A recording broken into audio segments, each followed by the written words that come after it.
I'm gonna throw it in.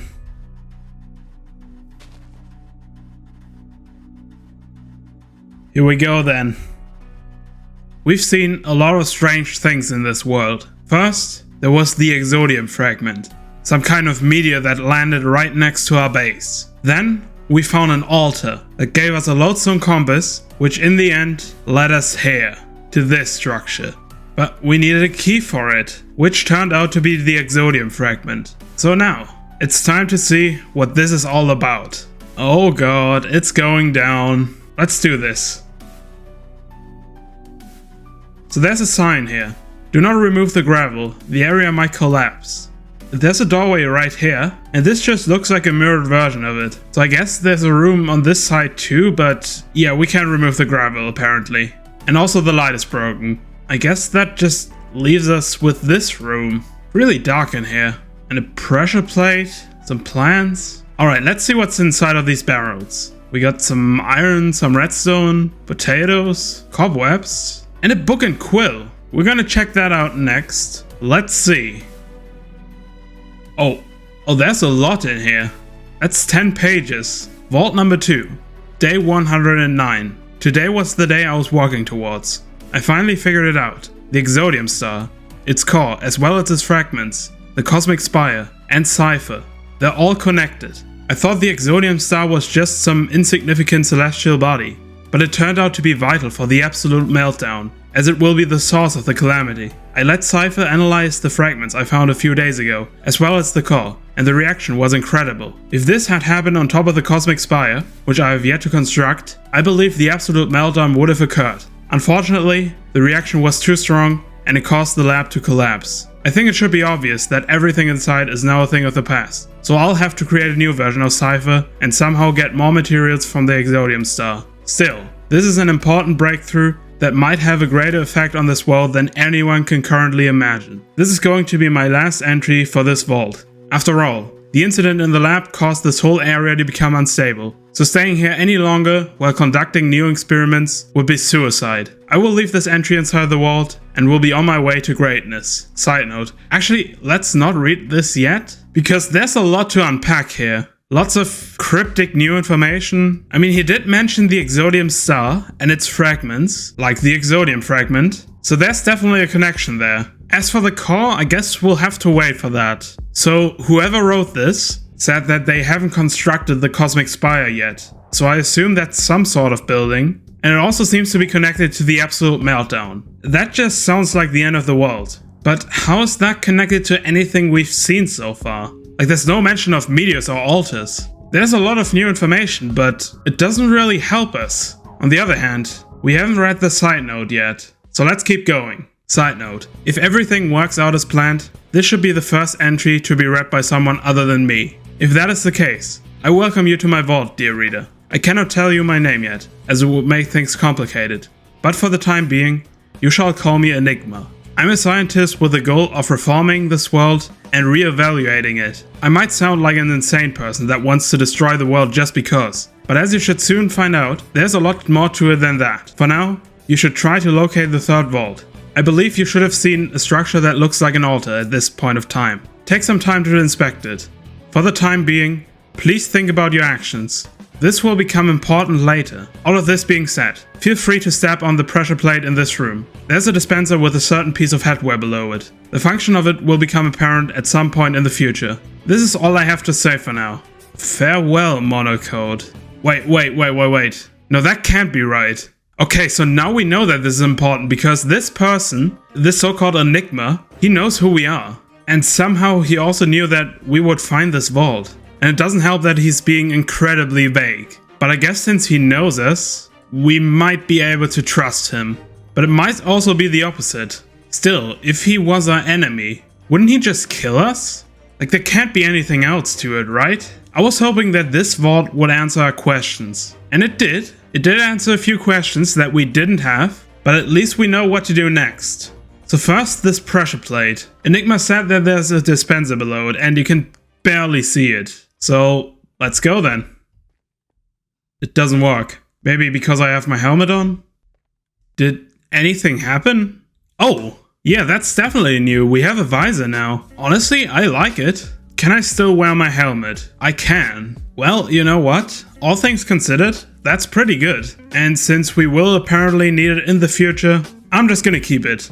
Alright, so one more thing. Enigma told us that we should take some time to inspect the altar we found. Now, with how many questions came up today, I'm not gonna do it now. Right now, let's take some time to inspect this even further. Oh wait, hold on. Yeah, there's a button here. Let's see. I heard pistons. Oh, there's a barrel here. What the hell is this? An exodium core. Enigma did mention the exodium core, and now here it is. It looks a lot cleaner than the exodium fragment. Also, there's a lot more structure to it. But one similarity is that I have no idea what I'm gonna do with this. So let's store it somewhere safe for now. I think we're done. We've explored every corner of it, and we've got 3 things. The visor, the book, and the exodium core. Now, even though we already uncovered a lot, there's still a bunch of things I want to do today. I know we already spent an entire episode with nether farms, so I'm gonna fix them in a time lapse. If you didn't watch the last episode, we've made 4 farms. Now the problem is that the ghast farm is extremely flawed, and the bartering farm just doesn't work. Let's go!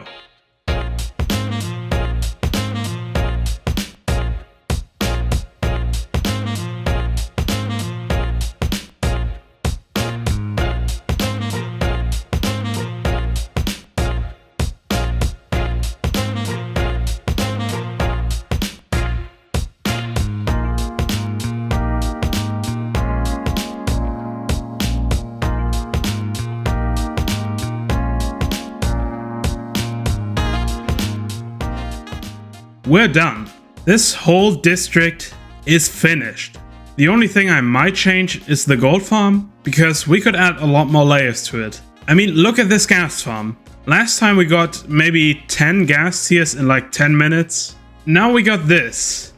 Now this is gonna be important in the next episode, but for now, we need blackstone. And luckily, our gold farm is pretty good. Now you might see that there's not a lot of gold in here. That's because I already bartered it. So quick reminder that this is just 1/4 of what we got. Here's the iron nuggets, soul sand, blackstone, gravel, leather, quartz is really important, and even obsidian. I believe 2 sugar boxes and an inventory should be enough. Oh, in case you don't know, we're about to finish the floor of our mega base. That's the reason why we built this farm in the first place. I want to cover the entire floor with blackstone bricks. This is going to be sort of a first design. And this whole thing might look monotonous at first, but trust me, I have a good idea for what I'm gonna do with it. It is time for another time lapse. Let's go!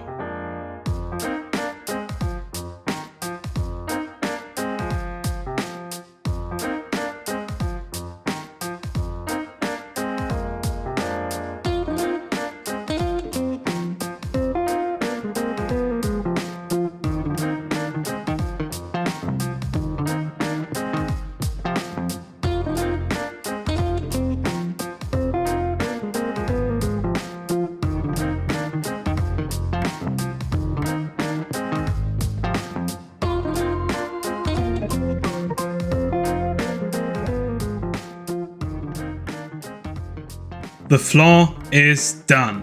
At least the first draft. One thing to note is this hole in the middle. This is where we're going to be able to fall down into our storage system. And as I said, there's going to be a lot of detail in here.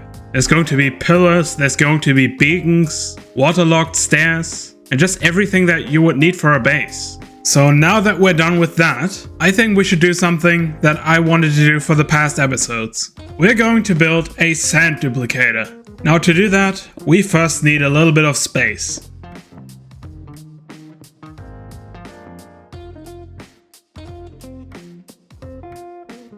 Now that we cleared out this area, we need to somehow get rid of the portal frames. And if you don't know how to do this, let's just say you're gonna be surprised. You just place a red mushroom, then you need to bone meal it, and you get a giant mushroom. Nothing weird about that, but if you take a look at the portal frame, it's just gone. Now that's not an issue at all. The portal is still gonna be active, and we can use that to duplicate sand. Oh, and one more thing. With all the previous farms, I completely understood how they worked. I mostly didn't design them, but I at least know how they work. That's not the case for the sand duplicator. I think the sand somehow breaks but doesn't break when it touches the portal. But basically, I don't know how this works, so I'm just gonna build it. I'm just gonna make 2. So let's dig this area out as well.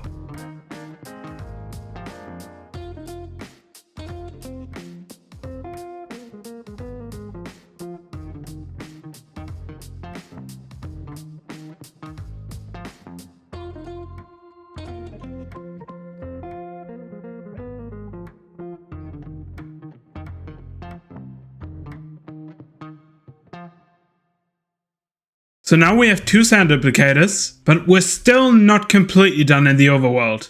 You see, once we go into the end, this sand duplicator will become unloaded, and we won't get any sand. But if we stay in the overworld for too long, the end will be lagged out, and we can't enter it at all. The solution is to keep the overworld loaded as we are in the end. There is a way to do that. We need a chunk loader. Now, I've had some really bad experiences with chunk loaders in the past. I think it might be because of lag, but I changed the design and now it works. So let's see if I can build this from memory. I think if we build it below the end portal, that should do it. Basically, when you dispense an item into the nether, it will stay loaded for a couple of seconds. If that dispenser was shooting out an item every few seconds, the nether would always be loaded, and if we set up the same thing in the nether, we could keep these chunks loaded at all times. So yeah, we have a few droppers. One of them is going to face the portal, and then down here, there's going to be 2 minecart hoppers. And because hopper minecarts can collect items through blocks,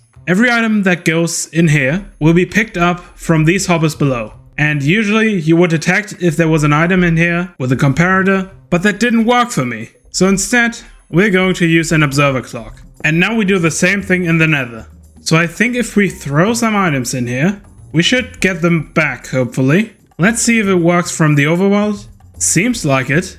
If we start the sand duplicator and we go into the end. Yeah, we're just getting more and more sand. Oh, and by the way, if you place anything on this platform now, it will just get deleted. That's going to be important later. If we started the other sand duplicator, the sand would go the other way. So real quick, let's get some resources for a carpet duplicator and for a storage system. Alright, so this should be really simple. All we need to do is somehow cache the sand, which we can do like this. And to break the sand, we just place a button. This should be it. Of course, we have to make it a little more accessible, but that's something we're going to deal with in the next episode. And now, all of the sand is going into the hopper. And if we go down to our little storage system, yeah, we're just getting sand. So now that that's done, let's turn this into a glass duplicator. Okay, so this is just a combination of things we've done before. We've already made a carpet duplicator, and of course we just made the sand duplicator.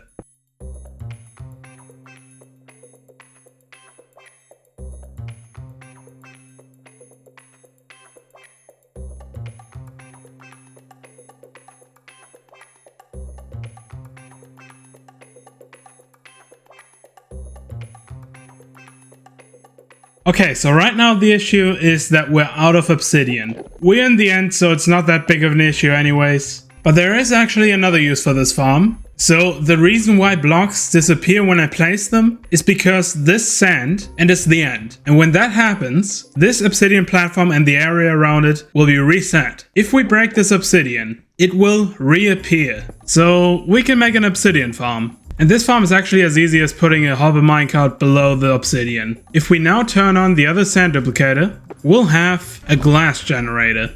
And then finally, we can redirect it into some kind of storage system. Alright, that should do it. And so we can just AFK here and get sand, glass, and obsidian. So outside of decoration, this farm is done. And that marks the end of the episode. And we've got a lot done today. We finished the floor of our megabase, built a sand, glass, and obsidian farm, and most importantly, we explored Enigma's vault. And in the next episode, we'll focus on this place, the end. I want to make everything more accessible, like the Enderman farm and the storage system down there. And I also want to refight the Ender Dragon. And not just once, but 25 times. There is a reason behind that number. But with that being said, this is the end. Thank you all for watching, and until next time, goodbye.